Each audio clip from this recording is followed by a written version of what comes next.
and welcome to our third episode of the Scrum Diego podcast, our new podcast venture here from the San Diego Legion.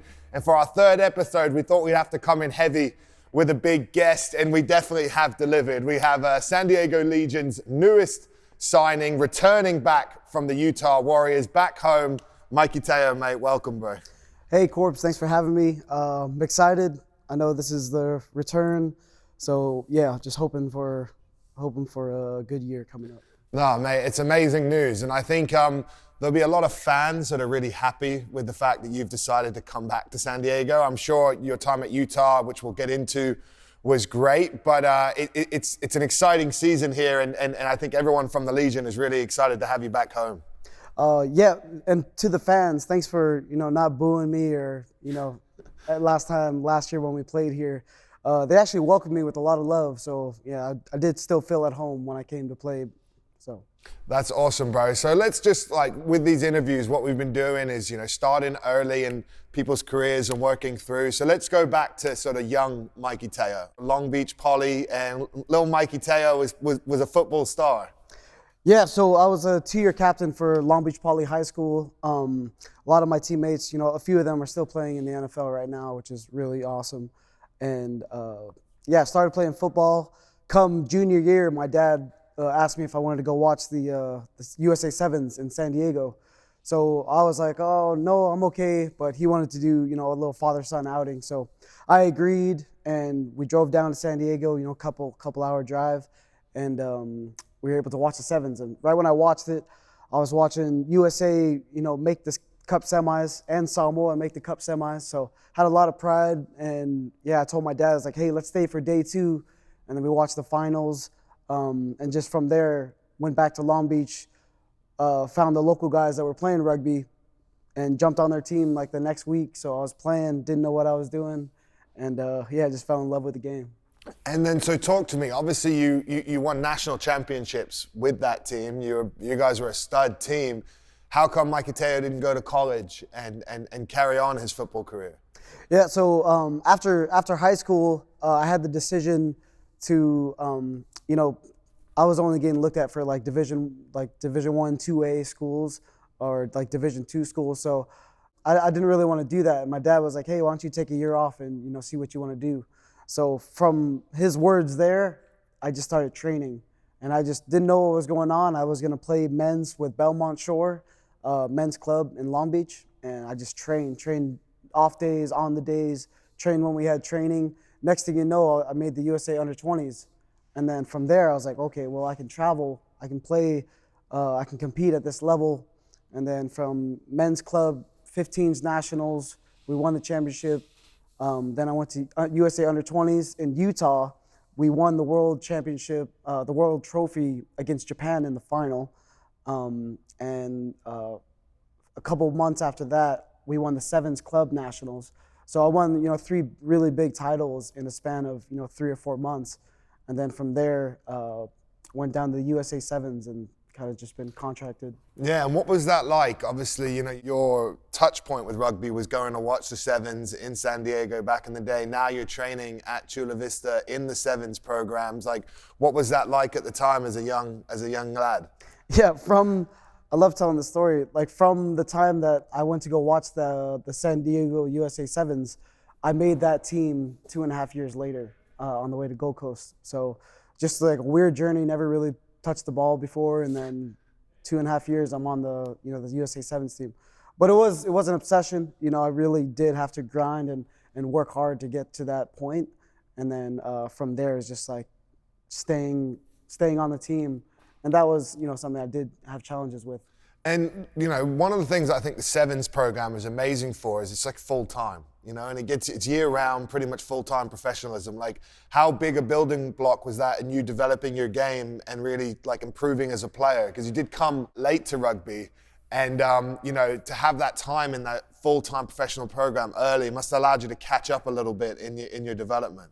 Yeah, the USA Sevens down in Chula Vista, we trained almost every day. And I didn't really miss a day. I tried to train as much as possible. There was a span where I didn't make a tour for a year and a half. It was over 18 months. I didn't make a tour.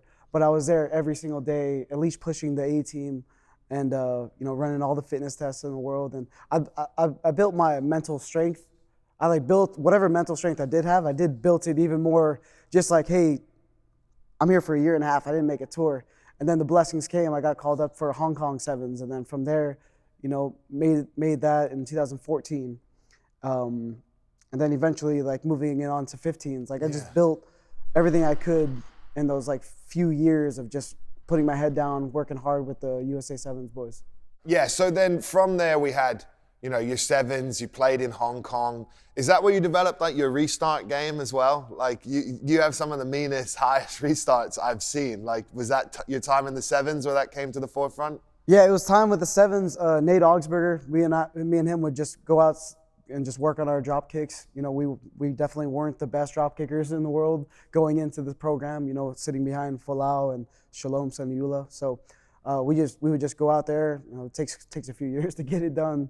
And then, I was able to incorporate that into a 15s game, which was just good for my, development. So. And why do you think, with sevens, because you had a touch point where you went back not too long ago, a little bit before coming back to the MLR, why do you think it never really fully clicked for you? Where you were on the circuit and that's all you wanted to do? Did you love 15s too much? What do you put that down to?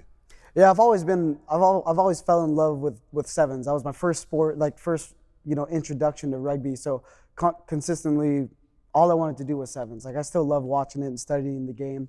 But once I was able to play 15s, it just felt more natural too.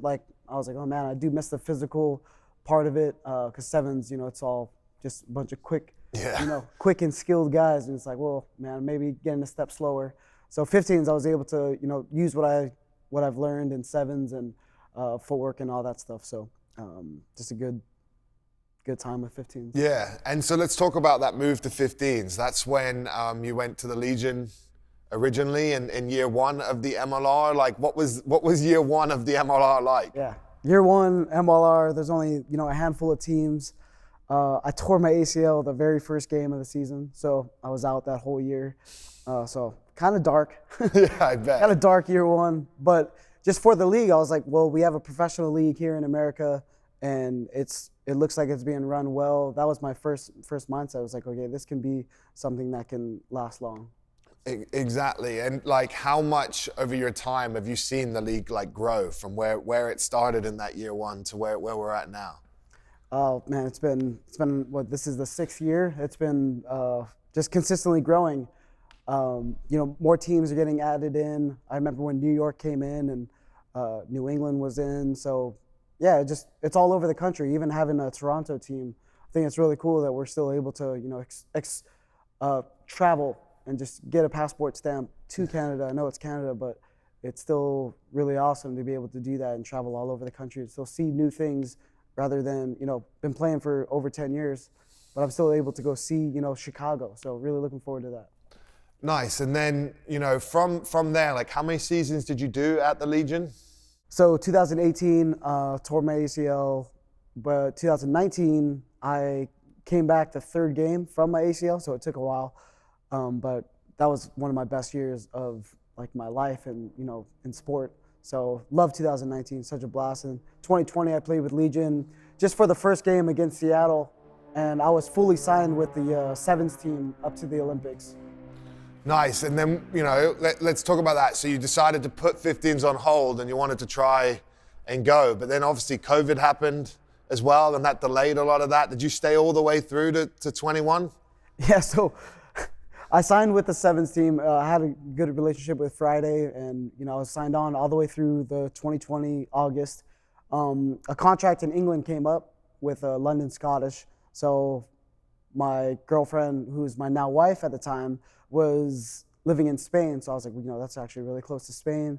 I'll be closer to her. And then I committed to going to London Scottish, and got there Tuesday, trained Wednesday. I was named starter for the Saturday game.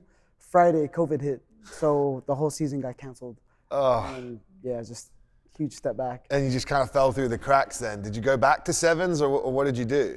Didn't go back to sevens, just there's nothing going on in the world. So I stayed in England for, a month hanging out with Paul Lasike and Joe Taufete'e. And then came back to America. By that time, I was engaged with, to my fiance. She was still in Spain in the Navy, serving as a nurse. And I was back home at my dad's house in Long Beach. Nice one. And this is where you then make the move to Utah? Yes. So yes. talk us through like how you got to Utah. So eventually, during COVID, our wedding date kept getting pushed back because of COVID, and my wife couldn't leave Spain, couldn't leave the military area. So eventually we get married in August, and from there, now I'm like, all right, now I'm married, I gotta make a decision of what team I wanna play with. Negotiations with San Diego weren't going too hot, probably because, I went to London Scottish and signed with the Sevens, but that's, just the truth. Yeah.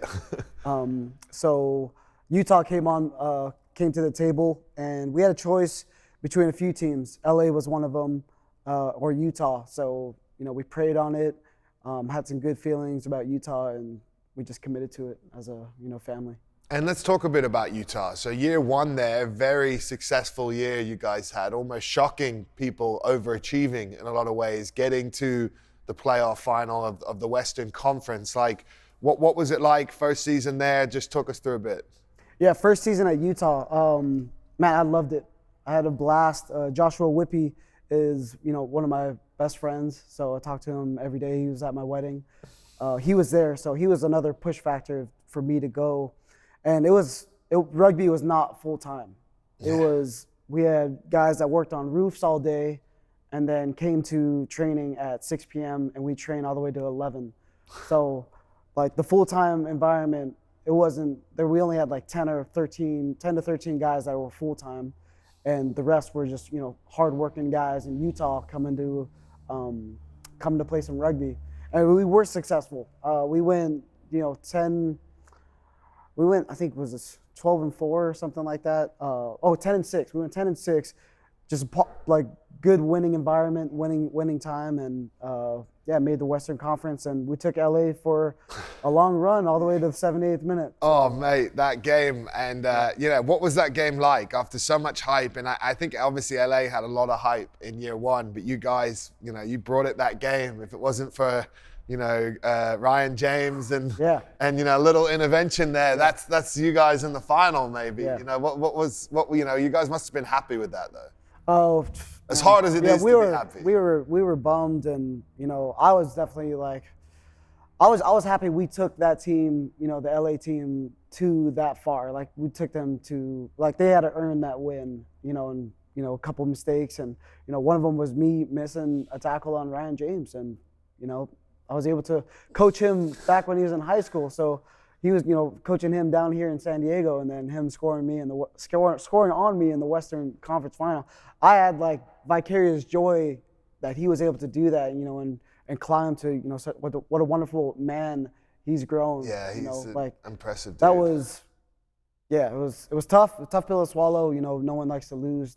Definitely, I don't like to lose, and I was just happy that our team didn't give up the fight. Yeah, well, I always think you guys, it was the Western Final was harder than the final that year. I don't think I watched the final. Yeah, it's fair. Like LA, I think LA performed very well in that final and got the win as such. But yeah, I definitely felt that I was way more nervous in that semifinal than I was in the final. So and year one with Utah, you had it was supposed to be. Was it Latham was supposed to coach? Yeah. And then he obviously pulled out. And then you had Sean Pittman and Sean Davies step up. Like, what was that like, having sort of last minute change, but it seemed to be quite a successful year for you guys? Yeah, like Chris Latham recruited me. So, I was on the phone with him thinking I'm going to go play for him in Utah. He's, one of the best fullbacks of all time. So I was like, oh, this is a great opportunity to, increase my game and positionally. But when he pulled out, due to family matters, I understood that. I was like, man, family first. I had a wife now, so that was my mindset. And I just knew it was like, whatever I think I'm gonna bring to Utah, I need to bring it times 10, times 100. And I feel like I did that, from training one. Even if, man, I had a broken hand going into that preseason, but I was able to just show like, hey, I'm not here to lose, and they only had, I believe it was 4 or 5 wins the first 3 years. So I went in with a winning mentality, like I just want to give it my all, give it my best, and try to raise everybody else. And I feel like we did that, going 10-6 and clinching a playoff spot before our last game. So, yeah. It was awesome, mate. It was awesome to watch. And then let's talk a bit about year two. Year two, after year one with Utah, everyone I think was expecting now you guys to be right near the top. You had that early win against LA, but then it just didn't go to plan and you were consistently losing games. Like, what was going on in year two? Year two with Utah, man, it was tough. We went on a 3-game losing streak, 0-3, and then we had a win against Dallas. And then eventually, like, our coach gets fired. All excuses wise, like we weren't performing or converting. We weren't doing what we needed to do, and there was a lot of changes to our team from the previous year, and going from a 10-6 team to a 4-12 team, like something went wrong. Yeah, and it seemed like you'd recruited very well too. Like, if anything, you'd say you bolstered your ranks in a lot of ways. Obviously 1 or 2 maybe key players that moved on or whatever, but like, if you put your finger on it, what was the difference in year two? I would just say there were some things, I guess, behind the scenes. We lost a few guys, like our fly half, Hagen. I think he stepped away to pursue something, I think, a coffee business or something. Loved the guy, but he could kick the length of the field, and that actually helped my game at fullback. He kicks, I run. And then we had, Sama Malolo, who's now coming with us this year. Yeah. Can't wait. Love the guy. He's a beast, bro. Yeah, he was just a monster on the goal line. Someone to convert on the goal line. Get the ball close. If you can't score, then you don't get points. That's just what we were missing. Putting on points and our conversion rate. Defensively, our opponent's yards after contact, for football terms, the yak was actually like pretty disgraceful. Like, they just always gain line. So something changed, and we went from 10-6 to 4-12. So hopefully they figure their stuff out over there. No, definitely. And how hard was it losing Sean Pittman as head coach, like, early in the season? He's someone who stepped up the year before, and then as you guys as a squad, like, what was that like, seeing that and having to deal with that and then kind of regroup for the season? Yeah, I feel like everything that could have went wrong the first, half part of the season. So, coach getting, canned and that all happening. We tried to come together as a team, and then we ended up losing to DC, who's 0-8, and getting their first win. So everything that could have went wrong. And I put my hand up a few times. Maybe I wasn't performing as I did the year before, but I was on the wing, and then I get moved to fullback, and everything that could have went wrong in year two with Utah. And like, could I have been better? Yeah, 100%. I think we all could have been better. And then, let's talk about the move back to San Diego now. So now you've had not the greatest season with Utah. And in the MLR, it's not the easiest to like move and change teams. Like, you have to sometimes get released as such, or a trade and stuff. So talk us through the process of coming back to San Diego. So process of coming back to San Diego, I just wanted to be closer to my family. My mom and dad are an hour and a half from, where we're at here. They can come watch. They can come hang out with my son and hang out with my wife. And I got nephews in high school. They're playing varsity as freshmen and sophomores. So I want to see them play. I want to be with them in their off season. I got my grandmothers are a couple hours north. So I don't want to be 15 hours away from them. So that was a big part of the move. I knew that Ma'anonu was coming back, and I played with him with his first year. Nate Augsburger, and of course the vibe here at Legion, like playing against San Diego the past few years, I was like, man, it was always a tough game. A couple years ago, like, it came down to literally the last play of the game. So down to the wire, and man, it was kind of a no-brainer to come back to San Diego. And just happy they welcomed me, the staff. And what was it like telling Utah that you wanted to come back? They took it, coming off, if I started, 85% of the games of a losing season, I'd say, hey, you can probably get kicking too. So, they were happy, trading me back here. So, I was glad that they, agreed with my choice to, step away from Definitely. Utah. No, it's not the easiest thing to do in the MLR. So getting the teams on page is massive. And then now, like, what are your thoughts on this season? You've seen the squad that's been recruited. You're now back in SD, like getting ready in this sort of preseason window. Like, what are you thinking about this season? Yeah, this preseason window. I mean, I came here, I left my wife and kid in Arizona, with her family, just so I can come and train. So I'm able to get, 4-week, 5-week block before preseason. Yeah, so that's massive for me personally. I can't talk about what everybody else is going to do unless, I do my own job. So just here to do my job well, listen to the coaches, listen to the staff, listen to the senior players, and pull my weight. If I don't pull my weight, it's not a while you're saying the word weight, let's touch on it. Like sometimes people give you like a hard rap with your weight or your size, but I always say just watch the guy move, bro. Yeah. But like what are we weighing now? Like what are the goals? Like what's your heaviest been? Like let's just get it on the record. Well, I was playing, the last 2 years in Utah, I was at like 230, 233. Yep. So if I walk on the field in January or in February, weighing 220 or 215, that would be. That's the goal. And where are we sitting right now? We're sitting about 230. So you got some work to do, bro. Yeah, that's why I'm here.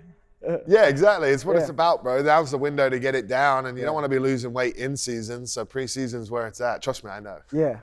This is my MO, bro. Yeah. I'm a 10, 15 pound dropper preseason on the reg. That's the goal. Exactly. And then like, what are certain things in San Diego that you like to do? Like, what are you excited to be back, not just for the rugby, but away from the rugby? I met my wife at church, here in San Diego when she was serving in the Navy. We have a bunch of friends that are here locally. She got me into surfing, so maybe we'll get out there. I just want to take my son to the beach, let him just like express himself and play with the sand and, go to the parks, get some fresh air. Another thing about Utah, it was snowing the whole time, literally all the way till June. So kind of cooped up in the basement just wasn't the best for, my wife and I and my son. So definitely want to hit the beach a lot. And you got any restaurants or anything that you like that you're going to hit up now that you're back? Just the Mexican food. I don't know, man. Something about being in San Diego. Tell me about it, bro. What's your spot, mate? Dude, anywhere. Anywhere? Like Tacos El Gordo down in Chulo. Like, we used to go to that. Yeah, I love the taco stand in Encinitas. I smashed that one. Yeah. I'm not allowed there very often because I go big. That's all right, bro. Yeah, it's good. It's good. I'm a coach now. I can get away with it. Although I'm going to get a good preseason cut on with the front row lads. I'm thinking of jumping in for We that. all got a cut. Exactly, bro. I feel like it's overdue, mate. I'm living the good life, just sipping on the beers and stuff. But as we look ahead, is there anything you want to say to the Legion fans, to the Legion, ownership, people you're excited to be back? Like, what's Mikey Te'o saying? To the Legion fans, just want to say, thanks for welcoming me back to the fold, to the ownership. I just want to say thank you and the coaches for having me on. I hope to do everything that you think I can do and more. So just grateful to be back in San Diego. Thank you, Lord. Thank you, and just want to thank Heavenly Father for the blessings of coming back here and having my wife and my son join us here and still be close to my family. So awesome, bro. Awesome. And then probably the last thing I didn't touch on, but Snapdragon Stadium. Like, how excited are you to play in that new stadium for the Legion this season? Last summer we were on a road trip, my wife and I and my son, and we drove by Snapdragon, and I was like, wow, this is gonna be. It looked cooler than Qualcomm. Qualcomm looked a bit like a beat up Coliseum, but Snapdragon, I think that's where good things are going to happen. So. Mikey, it's been an absolute pleasure having you on the Scrum Diego podcast. Hopefully we'll get you back on sometime in the season. I know you're not the biggest media guy, but we appreciate it. I know the San Diego fans will appreciate getting a bit more of behind the story of you. And we're all excited to see you on the field and do your thing, man. I think you're one of the most exciting American back three players ever. And I'm really excited that we're in the same team this year and get to work together. And thanks again for coming on the show, bro. Right on. Thanks, Corbs. Yeah, let's do it. Pleasure. So for everyone watching, that is a wrap on episode 3. Thanks for continued support. Keep subscribing to our YouTube channel.